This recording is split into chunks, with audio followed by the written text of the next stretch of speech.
नमस्कार दोस्तों, आपका हमारे चैनल मोटिवेशनल स्टोरी में हार्दिक स्वागत है, जहां हर कहानी आपको नई सोच और नई दिशा देती है। दोस्तों, क्या आप जानते हैं कि एक राजकुमार ने सब कुछ, पत्नी, पुत्र और राजपाट त्याग दिया। 7वें और 8वें ध्यान सीखे, 6 साल तक अपने शरीर को तपाया, सुखाया, फिर भी उसे मुक्ति नहीं मिली। तो आखिर वो कौन सा मार्ग था जिसने उसे बुद्ध बना दिया? इस सवाल का जवाब आपकी जिंदगी बदल सकता है। नन्ही सामान्य और साधारण घटनाएं सबके जीवन में घटती रहती है, परंतु कभी कभी बहुत साधारण सी लगने वाली घटना किसी पुण्यशाली व्यक्ति के लिए अपूर्व प्रेरणा बन जाती है। वो उसके भीतर ऐसा अदम्य उत्साह जगा देती है कि वो सारी सुख सुविधाओं को ठुकराकर मुक्ति के मार्ग पर प्रबल पराक्रम के साथ आगे बढ़ चलता है। किसी बूढ़े व्यक्ति को, किसी बीमार को, किसी मृत शरीर को और किसी सन्यासी को देख लेना कोई असाधारण बात नहीं है। लोग रोज ऐसे दृश्य देखते रहते हैं। हो सकता है कि पिता शुद्धोदन ने पुत्र सिद्धार्थ को निवृत्ति मार्ग की ओर जाने से रोकने के लिए उसे विलास, वैभव और आमोद प्रमोद में लगाए रखा हो। यह भी संभव है कि किसी मृत व्यक्ति को देखने का अवसर उसे पहले कभी न मिला हो, परंतु वृद्ध व्यक्ति तो उसने अवश्य देखे होंगे। भले ही बड़ी उम्र वाले नौकर नौकरानियों को राजकुमार से दूर रखा जाता रहा हो, लेकिन उसकी छोटी मां प्रजापति गौतमी और स्वयं पिता शुद्धोदन लगभग 70 वर्ष के हो चुके थे, जबकि राजकुमार स्वयं 25-30 वर्ष का युवा था। उनके सफेद बाल और चेहरों पर पड़ी झुर्रियां उसने अवश्य देखी होंगी। इसी प्रकार उनमें से किसी को रोग से पीड़ित भी देखा ही होगा। धर्मप्रिय राजघराना था। आए दिन साधु संतों को भोजन, दान, सम्मान और सत्कार दिया जाता था। उनकी वंदना करने और उनका आशीर्वाद लेने के लिए राजकुमार को भी उनके सामने लाया जाता होगा। इसलिए ये मानना गलत नहीं होगा कि ऐसे दृश्य राजकुमार सिद्धार्थ ने पहले भी देखे थे, परंतु उस दिन जब उसने इन निमित्तों को देखा, तब उसकी मनःस्थिति कुछ और ही रही होगी। उसी कारण उसके भीतर सत्य की खोज के लिए गृहत्याग की ऐसी प्रबल प्रेरणा जागी, जिसे कोई रोक नहीं सका। उस दिन देखे गए वृद्धावस्था, रोग और मृत्यु के प्रतीकों में उसे पूरे संसार का दुख दिखाई दिया होगा, और उस गृहत्यागी सन्यासी के शांत चेहरे में उसे दुख से मुक्ति का आश्वासन दिखाई दिया होगा। इसी कारण उस घटना ने चिंतनशील राजकुमार के मन में विचारों का एक विशाल तूफान खड़ा कर दिया। जहां संसार में जन्म, जरा, व्याधि और मृत्यु का दुख सर्वत्र दिखाई देता है, वहां उनके पार अजरमर निर्वाण का सत्य भी अवश्य होगा। मुझे उसकी खोज करनी चाहिए। जैसे संसार में एक ओर इंद्रिय दुख है, तो दूसरी ओर इंद्रिय सुख का भी अस्तित्व है। ऐसे ही जहां भवचक्र है, वहां भवनिस्सरण भी अवश्य होगा। जैसे संसार में उष्णता है, तो उसके विपरीत शीतलता भी है। वैसे ही जहां त्रिविध ताप है, वहां सर्वतापनाशक निर्वाण की परम शांति भी अवश्य होगी। जैसे जहां पाप है, वहां उसके विपरीत पुण्य भी है। वैसे ही जहां जन्म है, वहां अजन्म अवस्था भी होगी। जहां जरा है, वहां अजर अवस्था भी होगी। जहां मृत्यु है, वहां अमृत भी अवश्य होगा। मुझे इसकी गवेषणा करनी चाहिए, पर्यवेक्षण करना चाहिए। जन्म, जरा, व्याधि और मृत्यु के इस दुखद भवचक्र का कोई न कोई मूलभूत कारण अवश्य होगा, और यदि कारण है तो उसके निवारण का उपाय भी अवश्य होगा। यदि ऐसा कोई उपाय है, तो उसके द्वारा भवचक्र से पूर्णतः विमुक्त होकर नितांत दुख निरोध की अवस्था प्राप्त की जा सकती है, और उसे प्राप्त किया जाना ही चाहिए। केवल मेरे दुख के निवारण के लिए नहीं, बल्कि संसार के उन असंख्य प्राणियों के लिए भी जो दुखों से तड़प रहे हैं।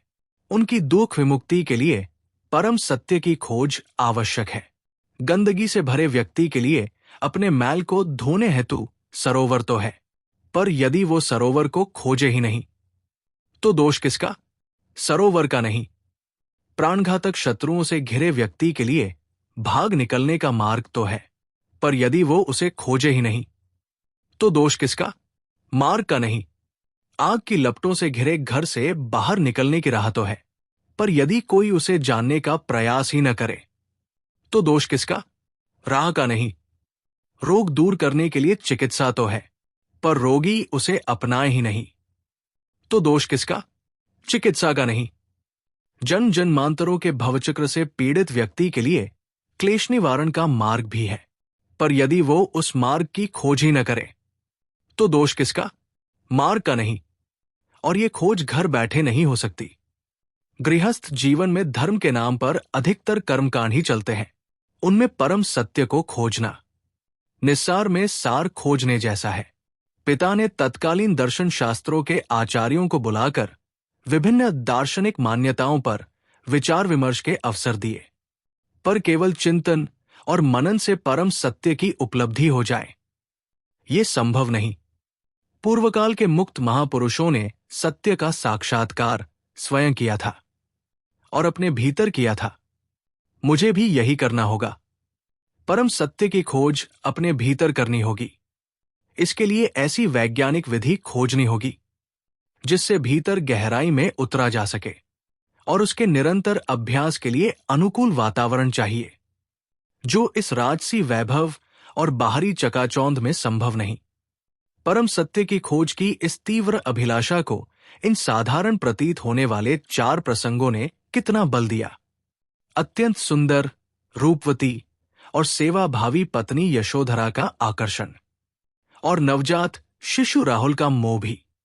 सत्य शोधक राजकुमार सिद्धार्थ को रोक न सका। राज्य के समस्त वैभव, विलास और सुख सुविधाओं को त्याग कर वो निस्संग भाव से चल पड़ा और फिर पीछे मुड़कर भी नहीं देखा।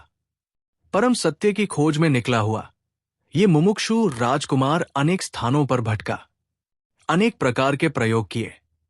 अपने भीतर समाधि की गहराइयों को मापने के लिए उसने उस समय के प्रसिद्ध ध्यानाचार्यों आलार कालाम और उद्दक रामपुत्र से क्रमशः 7वां और 8वां ध्यान सीखा, परंतु इनसे भी इंद्रियातीत परम सत्य का साक्षात्कार न हो सका।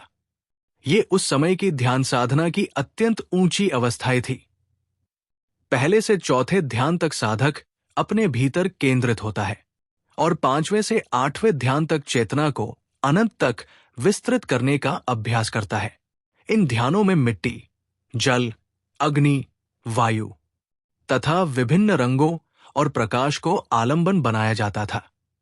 लंबे अभ्यास के द्वारा साधक उस आलंबन को सिकोड़ते सिकोड़ते एक सूक्ष्म बिंदु तक स्थिर कर देता था, फिर प्रबल मनोबल से उस पर अधिकार स्थापित करता और बाद में उसे अनंत तक विस्तृत करता चला जाता। अंततः साधक अपने चित्त को उस अनंत प्रकाश में विलीन कर देता। इन ध्यान समाधियों के द्वारा मन बहुत अंशों में निर्मल हो जाता था, परंतु अंतर्मन की गहराइयों में संचित कर्म संस्कारों और क्लेशों की जड़ें शेष रह जाती थी, और जब तक वे जड़ें शेष है, पूर्ण मुक्ति कैसे संभव हो सकती है? ऐसा साधक अरूप ब्रह्मलोक का अधिकारी तो बन जाता था, पर भवातीत निर्वाण कहा, लोकातीत परम विमुक्ति कहा, उसे अलौकिक लगने वाली अनेक सिद्धियां प्राप्त हो सकती थी।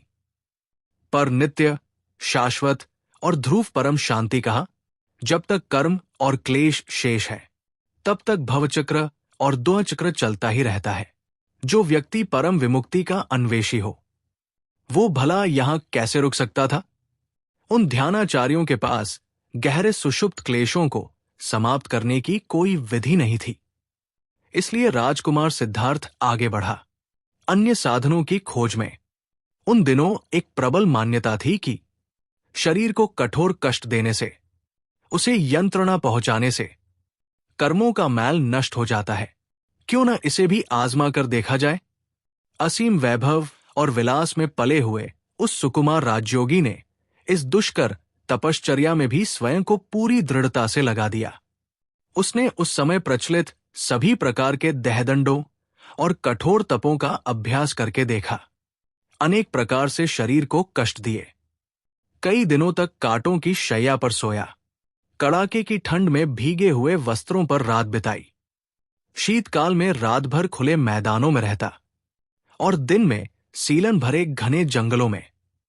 ग्रीष्म ऋतु की तपती दोपहर में बिना छाया के खुले स्थानों में खड़ा रहता, तो रात को घने वन खंडों में जाकर शरीर को नाना प्रकार की पीड़ाएं देता। उसने अनेक प्रकार के अभक्ष्य पदार्थ खाए और जब उपवास करने पर उतरा तो ऐसे कठोर उपवास किए कि शरीर सूखकर कांटा बन गया। मांस और मज्जा का नामो निशान मिट गया। केवल हड्डियों का ढांचा और उस पर सिकुड़ी हुई त्वचा रह गई। केवल 35 वर्ष की आयु में उसकी अवस्था 80 वर्ष के वृद्ध से भी अधिक दयनीय हो गई। स्वर्णिम आभा वाला सुंदर शरीर काला पड़ गया। जगज गए मैल की परतें जम गई। कूल्हे ऊंट के पैरों जैसे हो गए। रीढ़ की हड्डी के कांटे ऐसे उभर आए जैसे मूंछ की ऐंठी हुई रस्सी। पसलियां ऐसी दिखाई देती जैसे किसी पुराने जर्जर मकान की ढीली लकड़ियां। आंखों के गड्ढों में पुतलियां ऐसे प्रतीत होती जैसे गहरे कुएं में किसी तारे का धुंधला प्रतिबिंब। सिर की चमड़ी सूखी लौकी की तरह सिकुड़ गई थी। पेट की चमड़ी पीठ की हड्डियों से जा लगी थी। जब पेट को छूता तो रीढ़ की हड्डियों के कांटे हाथ में महसूस होते। शरीर इतना दुर्बल हो गया था कि जिस अंग को सहारा देकर उठने का प्रयास करता, वही के सूखे बाल झड़कर गिर पड़ते। मलमूत्र त्यागने के लिए उठना चाहता तो एक कदम भी नहीं चल पाता, वही गिर पड़ता। लगभग 6 वर्षों तक उसने शरीर को यातनाएं देकर ये कठोर तपश्चर्या की, परंतु उसने देखा कि 8 ध्यानों के बाद भी अंतर्मन की गहराइयों में जो सूक्ष्म क्लेश शेष थे, वे अब भी वैसे ही बने हुए हैं। तब उसे समझ में आया कि जिस प्रकार भोगविलास का जीवन एक अति है और मुक्ति से दूर ले जाता है, उसी प्रकार शरीर को यातना देने वाला जीवन भी दूसरी अति है और वह भी मुक्ति से दूर ही रखता है। सुधारना शरीर को नहीं, मन को है। विकारों से मुक्त करना चित्त को है और इसके लिए एक मध्यम मार्ग की आवश्यकता है। तब उसने युक्त आहार ग्रहण कर शरीर को साधना योग्य बनाया और अपने भीतर उस मध्यम मार्ग की खोज में लग गया। अनेक आंतरिक बाधाएं आई, पर वो डटा रहा। अंततः अनेक जन्मों से संचित पुण्य पारमिताओं का महान बल जाग उठा और विपश्यना का मुक्तिदायी मार्ग प्रकट हुआ। कामभोगों का बंधन स्पष्ट हो गया। देहदंड की निरर्थकता स्पष्ट हो गई। कर्म कांडों की निष्प्रयोजनता स्पष्ट हो गई। विभिन्न दार्शनिक मान्यताओं के जाल टूट गए। स्वानुभूति से जागी हुई भावनामयी प्रज्ञा के बल पर अंध मान्यता से उत्पन्न दर्शन सम्यक दर्शन बन गया। केवल बौद्धिक चिंतन वाला भ्रमित ज्ञान प्रत्यक्ष अनुभूति पर आधारित सम्यक ज्ञान बन गया। काल्पनिक मुक्ति सम्यक विमुक्ति बन गई। परम कल्याणकारी सम्यक संबोधि की प्राप्ति हुई। सारे सूक्ष्म क्लेश नष्ट हो गए। चित्त समस्त विकारों से पूर्णतः मुक्त हो गया। चेतो विमुक्ति और प्रज्ञा विमुक्ति एकाकार हो गई। नित्य, शाश्वत, ध्रुव और प्रशांत सत्य का साक्षात्कार हुआ। राजकुमार सिद्धार्थ सम्यक संबोधि प्राप्त कर सम्यक संबुद्ध बन गया। पूर्ण जागृत, प्रबुद्ध, सर्वज्ञ। देखने में साधारण लगने वाले वे 4 दृश्य कैसे असीम प्रेरणा का कारण बने। साधक के मन में जो सत्य की खोज का तूफान उठा, वो अनंत शांति की परम अवस्था तक पहुंचकर ही शांत हुआ। साधक धन्य हुआ और ऐसे साधक को पाकर साधना भी धन्य हुई।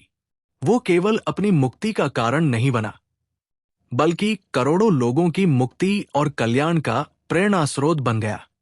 भवसागर में डूबते हुए लोगों के लिए वो प्रकाशमान दीपस्तंभ बन गया।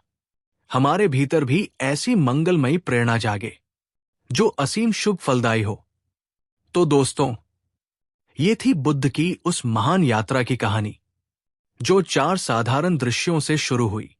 ध्यान की अद्भुत ऊंचाइयों और कठोर तपस्या की गहराइयों से गुजरी और अंत में मध्यम मार्ग तथा विपश्यना के रूप में परम शांति तक पहुंची।